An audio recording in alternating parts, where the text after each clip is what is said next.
Assalamualaikum warahmatullahi wabarakatuh. Selamat datang di channel KJ Semar. Salam sejahtera bagi panjenengan semua dimanapun berada. Semoga kita semua selalu diberikan perlindungan dan kesejahteraan oleh Tuhan Yang Maha Esa. Pada kesempatan kali ini, kami akan mengulas tentang weton yang energi pusaka gaib dalam tubuhnya paling kuat dan asal-usul pusaka gaib menurut Primbon Jawa. Secara umum, pusaka gaib merupakan benda pusaka yang secara fisik sudah moksa atau pindah ke dimensi alam lain, sehingga apabila dilihat dengan mata lahir tidak akan bisa kelihatan. Meskipun tidak terlihat, namun energi keberadaannya dapat dirasakan oleh mereka yang memiliki suatu kepekaan batin atau indera keenam.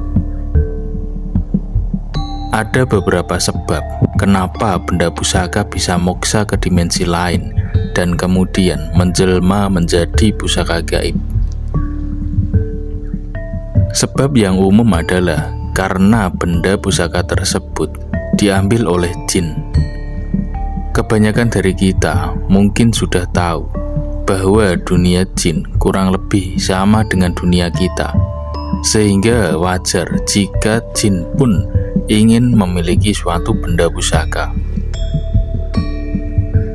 Benda pusaka yang diambil oleh jin biasanya adalah benda pusaka yang sudah lama tidak ada yang merawatnya, seperti pusaka yang terpendam di dalam tanah ketika terjadi bencana alam, pusaka yang tertinggal di medan perang dan terkubur, pusaka yang tenggelam di dasar laut atau sungai, dan lain-lain. Penyebab lain dari moksanya benda pusaka ke alam gaib adalah karena pusaka tersebut merasa bahwa pada dimensi manusia belum ada orang yang dirasa pas dan cocok untuk dijadikan tuannya, sehingga pusaka tersebut masuk ke alam gaib dan menunggu orang yang tepat untuk memilikinya. Penyebab yang terakhir biasanya berasal dari pusaka yang dengan sengaja ataupun tidak dihancurkan untuk tujuan tertentu. Dan meskipun fisiknya telah hancur, namun energi kesaktian atau penunggu dari pusaka tersebut masihlah ada. Energi kesaktian dari pusaka yang telah hancur atau hilang wujud fisiknya tersebut akan masuk ke dimensi alam gaib dan akan kembali memanifestasikan dirinya menjadi suatu bentuk pusaka. Bentuk pusaka inilah yang kemudian juga sering diambil alih oleh para jin untuk dijadikan senjata mereka. Tentunya setelah jin tersebut berhasil mengalahkan atau melewati suatu kesepakatan tertentu dengan pusaka gaib itu. Sebuah benda pusaka dikatakan sakti bukan karena pusaka tersebut diisi oleh khodam tertentu, namun kesaktian pusaka terletak pada empu yang membuatnya. Seorang empu yang sakti akan melakukan ritual-ritual khusus sebelum membuat suatu pusaka, dan biasanya ritualnya juga tidak sembarangan. Salah satunya adalah dengan bertapa selama 40 hari 40 malam di dalam sebuah gua.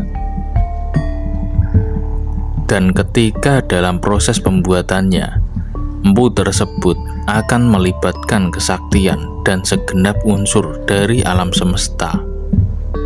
Bahkan tidak jarang seorang empu yang sakti akan dibantu oleh malaikat, jin, dan bahkan setan di dalam proses membuat sebuah pusaka yang sakti. Energi-energi yang terlibat dalam pembuatan pusaka tersebut akan masuk terserap dan terkumpul di dalam sebuah pusaka tadi, dan itulah yang menjadikan mengapa suatu pusaka bisa dikatakan sakti. Seseorang yang memiliki pusaka gaib akan mempunyai beberapa ciri tertentu bahkan juga akan nampak pada garis telapak tangannya. Penyebab pusaka gaib masuk ke dalam tubuh manusia yang pertama adalah karena faktor keturunan atau biasa disebut dengan warisan leluhur. Biasanya, mereka yang terpilih ini memiliki suatu tugas untuk melanjutkan keilmuan leluhur yang memang sudah turun-temurun, semisal dalam ilmu penyembuhan metafisik. Penyebab selanjutnya juga bisa karena dititipi oleh khodam pendampingnya. Seseorang yang memiliki khodam pendamping tidak jarang akan menjadi tempat pusaka gaib dari khodamnya. Kemudian, seseorang juga bisa mempunyai pusaka gaib di dalam dirinya karena telah melakukan ritual atau mempelajari keilmuan tertentu. Dan yang terakhir, mengapa seseorang bisa memiliki pusaka gaib di dalam tubuhnya adalah pusaka gaib tersebut datang dengan sendirinya karena merasa ada kesamaan dalam energi dan suatu hal yang lain. Sebagai contoh dalam hal ini adalah pusaka gaib dengan aura penyembuhan akan datang dan ikut kepada seseorang yang memang tulus dalam membantu mengobati dan menyembuhkan orang yang sakit. Pusaka gaib juga akan bisa hadir kembali ke dunia nyata dengan wujud aslinya, dengan cara melalui proses ritual penarikan pusaka dari alam gaib. Benda-benda pusaka hasil penarikan dari alam gaib tentunya akan bisa dilihat dengan mata biasa dan juga memiliki dua ciri tertentu. Ciri yang pertama adalah setelah benda pusaka tersebut berhasil ditarik keluar dari alam gaib, maka akan terasa hangat ketika digenggam. Hal ini bisa terjadi karena pada saat proses penarikan terjadi benturan energi. Ciri yang kedua adalah benda pusaka tersebut akan mengeluarkan aroma wangi mistis tertentu yang akan bertahan paling tidak selama 2-3 hari. Pusaka gaib yang ada di dalam tubuh manusia bisa didayagunakan melalui beberapa cara, yaitu melalui cara aktif dan cara pasif. Cara aktif artinya kita mampu mengendalikan pusaka gaib tersebut untuk mengikuti semua yang kita perintahkan, semisal untuk menyerang, mengobati, membentuk pagar gaib, dan lain sebagainya. Cara aktif ini bisa dilakukan oleh orang-orang yang memang sudah menyatu dengan khodam maupun pusaka gaib yang bersemayam di dalam tubuhnya. Yang kedua adalah cara pasif, yaitu suatu cara di mana pusaka gaib akan aktif dengan sendirinya sebagai bentuk reaksi terhadap benturan energi lain. Cara pasif ini umumnya terjadi kepada orang yang belum selaras atau bahkan tidak menyadari bahwa di dalam tubuhnya terdapat suatu pusaka gaib. Besar kecilnya energi yang dimiliki oleh pusaka gaib di dalam tubuh manusia, selain dari keselarasan energi keduanya, juga dipengaruhi oleh berbagai faktor. Salah satunya adalah faktor manusianya sendiri yang dapat dilihat dari weton kelahirannya. Weton yang energi pusaka gaib di dalam dirinya paling kuat dipengaruhi oleh beberapa hal, yaitu dominasi cakra, watak naungan punjul, dan weton yang dikeramatkan. Weton yang memiliki dominasi cakra artinya juga memiliki energi spiritual paling kuat dibanding dengan weton yang lainnya. Weton dominasi cakra yang pertama adalah dominasi cakra dasar, di mana dimiliki oleh weton Minggu Pon. Yang kedua adalah weton dengan dominasi cakra seks yang dimiliki oleh weton Senin Legi. Posisi ketiga adalah weton dengan dominasi cakra jantung, di mana dimiliki oleh weton Rabu Pahing. Kemudian yang keempat adalah weton dengan dominasi cakra ajna, dimiliki oleh weton Jumat Wage. Dan weton dominasi cakra yang terakhir adalah dominasi cakra mahkota yang dimiliki oleh weton Sabtu Kliwon.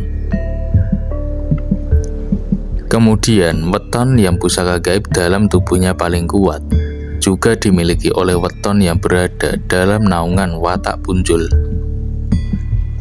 Punjul artinya adalah berlebihan, termasuk berlebihan dalam energi gaib yang dimilikinya. Weton dalam naungan watak punjul antara lain adalah weton Rabu Kliwon, weton Kamis Pon, dan weton Jumat Pahing. Weton energi pusaka gaib dalam tubuhnya paling kuat juga dimiliki oleh para weton yang hari lahirnya merupakan hari yang dikeramatkan. Pada hari yang dikeramatkan tersebut dipercaya menjadi puncak dari aktivitas energi spiritual dan juga menjadi waktu di mana gerbang gaib antar dimensi juga akan terbuka lebar. Weton yang termasuk dalam kategori ini adalah weton Selasa Kliwon, weton Jumat Kliwon, weton Jumat Legi, dan weton lainnya di mana bertepatan dengan hari keramat, misalnya 1 Syuro atau malam 1 Syuro. Itulah sedikit ulasan tentang pusaka gaib dan weton yang energi pusaka gaib dalam tubuhnya paling tinggi menurut Primbon Jawa yang kami rangkum dari berbagai sumber. Namun bisa saja hal yang telah kami ulas tersebut dapat berbeda antara satu orang dengan yang lainnya. Semua kembali pada kepercayaan masing-masing. Yang perlu diketahui, sejatinya semua itu adalah berkat kuasa dari Tuhan, karena tiada daya dan upaya kecuali dengan kekuatan Allah yang maha tinggi lagi maha agung. Ambil sisi positifnya dan buang sisi negatifnya. Mudah-mudahan dapat sedikit menambah wawasan kita semua. Video ini hanyalah buatan manusia biasa yang tidak luput dari kesalahan, karena tidak ada yang lebih mengetahui selain Allah Subhanahu wa Ta'ala, Tuhan yang Maha Esa. Kurang lebihnya mohon maaf. Semoga bermanfaat. Sampai jumpa di video kami yang lainnya. Wassalamualaikum warahmatullahi wabarakatuh.